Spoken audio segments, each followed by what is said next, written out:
Hey, what's up you guys? Welcome to LaraX Tips. Today I'm going to share with you 7 things that you should not, absolutely should not do when you're starting your own business. So if you're interested, just keep watching. Mistakes that you should avoid. Number 1. It's actually not a mistake, it's a tip, but I'm going to tell you not to register your trademark. So register your trademarks. Your trademark and the name of your company is the thing that gives it soul, and it has to push you, and you have to be so passionate about it. So really think about it long and hard, what you're going to name your company. Figure out, this is really important, so I'm emphasizing on this. Figure out if any other company has the same name. So pick something that is unique and go register your trademark. I think, as I know, in the US, it costs around $300 to register it, so you can do it yourself, and that's a really important thing to do. Mistake number 2 that you should avoid. This mistake is people forget about the numbers and they're not organized. The tip that I have for you is, even though at the beginning you might have just a couple of customers and your income might not be that much, and you can calculate everything by just writing them down on a piece of paper that you might lose later, or just writing them down in the notes in your phone and just keeping them in your head.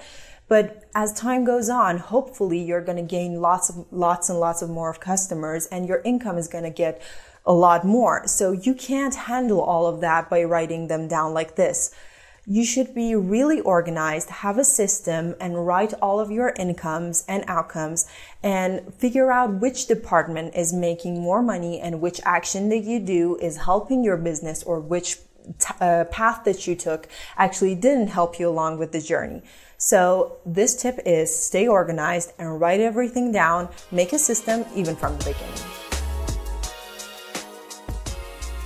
You probably have this general idea about how you're going to run each department in your company, and that's a really good thing. But my tip is have them written down and have specific instructions for each department separately if that's possible for you.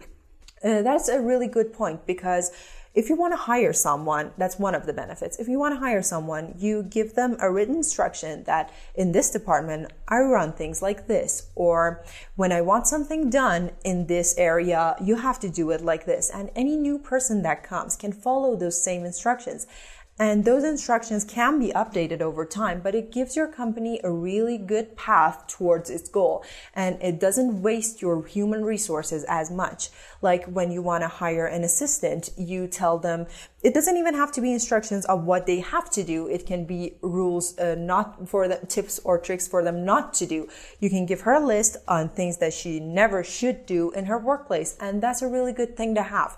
And it's a really important thing, because other companies or other people can use your lists if they are good enough, or if you can use them well enough in your company, and if you're successful. Mistake number 4 that a lot of people commit.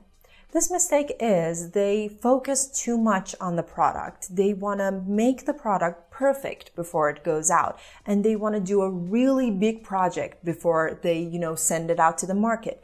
So my tip to you is test your market, figure out who your customers are, but don't start with anything too big, because by the time that you've done everything perfectly, you've came out with a perfect product, because everything is changing so quickly nowadays. When you roll out your product to the market, your customers might not want that anymore, and they might want something new or better. So my tip to you is try selling something that's small and you don't spend a lot of time on it, something that people will buy tomorrow, and it's easy, and you can earn profit from that and use that money to make something better for the next project. So I told you about who your customers are. Now I'm going to share tip number 5 with you. This tip is test your marketing skills on a small level. So I told you to earn a small profit and start from there. That's a really good point. You should earn a small profit and use that to figure out if this strategy or if this product, this version of this product is good enough. And then you can make it bigger or make it better from there. some people hire someone, some people are like working for a person who gives them a lot of money, and they have to give him or her an outcome by this time of the month, or they have a time period. And that's a lot of pressure on these people. So, their boss tells them that you have this amount of time to work with this amount of money, and that's a lot of pressure on a creative mind. So I don't recommend that. I recommend that you start your own product and you figure out the tips and tricks that you want to use, or the highs and low points of that product on yourself before you have someone paying you money to work for them. Mistake number 6. This mistake is people usually give up really quickly. They fall down, they reach a point where their product is not selling, or they have a problem in their business and they say, I'm not going to do this anymore, and they simply give up. My tip to you is cherish those mistakes, cherish those falls, because when you fail at something in your business, it has to be a point in your head that you figure out that you have to shift your way from one way to another. It has to be a really good thing, and you have to appreciate it, because that mistake is telling you that you have to change the way that you've been working up to that point. For example, a lot of people think that I work alone and I'm best at doing this when I'm alone, but having a co-founder by their side can help them a lot. You can help them when they are failing at something, or they can help you get back on track when you're not doing everything in your power, and that's a really good thing to have.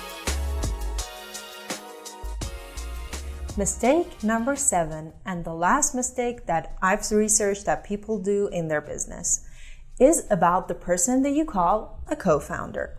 This person is someone that you trust. Maybe you're working with a friend and it's really comfortable, you're having fun, you're spending a lot of time together, but when you reach a problem, especially when money is involved, your friendship's gonna be ruined. If they're a family member, your relationship's gonna be in the gutter. So my recommendation to you is hire someone that is not your friend, and hire them. Pay them a certain amount of money to work for you and do a specific thing. If you say that I'm going to give them 10% of the profit, when you get bigger, that 10% is going to really bother you. Or if you don't make anything 1 month, or if your income is 0, then that person is going to be like, you did this mistake and that caused us not to have this much money at the end of the month, and it's going to cause a lot of drama. So really work with that person that you want them to be your co-founder. Work with them at the beginning, pay them a certain amount of money. Don't make them like a person that shares the company with you. Before that, test them out in every area until you're sure this is your person. Thank you so much for watching this video, and I hope you enjoy all of these tips and tricks and use them in your business.